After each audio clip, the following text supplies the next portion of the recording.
Le temps était aussi morose aujourd'hui à la bourse que dans le ciel de Paris, mais le CAC 40 a entamé une remontée pour finir la journée. Allez, sur une hausse toute symbolique, plus 0,02% vers les 4825 points sur la semaine. Eh ben, il grimpe tout de même de 2%, c'est pas mal, hein. Aux États-Unis, les investisseurs ont appris ce matin que Donald Trump était positif au Covid-19, mais ce sont surtout les chiffres de l'emploi qui leur ont miné le moral. 661 000 nouveaux postes ont été créés par l'économie américaine en septembre.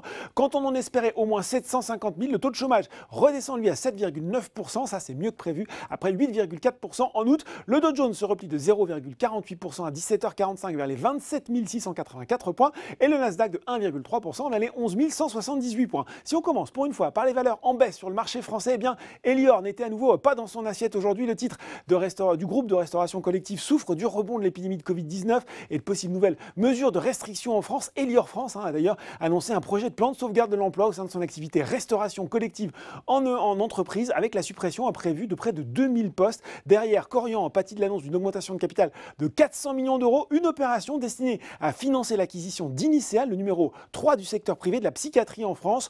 Autre repli sur le SBF 120, Ipsen et Lagardère qui enregistrent des prises de bénéfices. Prises de bénéfices aussi sur Worldline, lanterne rouge du CAC 40 à moins 2,88%.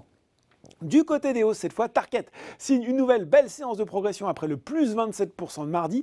EDF était aussi à plein d'énergie. Selon Reuters, l'opérateur s'attend à ce que les discussions entre la France et la Commission européenne au sujet du projet de réforme du dispositif de l'accès régulé à l'électricité nucléaire historique aboutissent très vite, une réforme qui serait plus favorable à EDF, ce qui explique la hausse du jour. Genfit rebondit également après la forte chute d'hier et puis Vinci gagne 4,4%. Le groupe de concession et de BTP a présenté une proposition non engageante pour acquérir la division industrielle du groupe espagnol ACS pour une valeur d'entreprise de 5,2 milliards d'euros.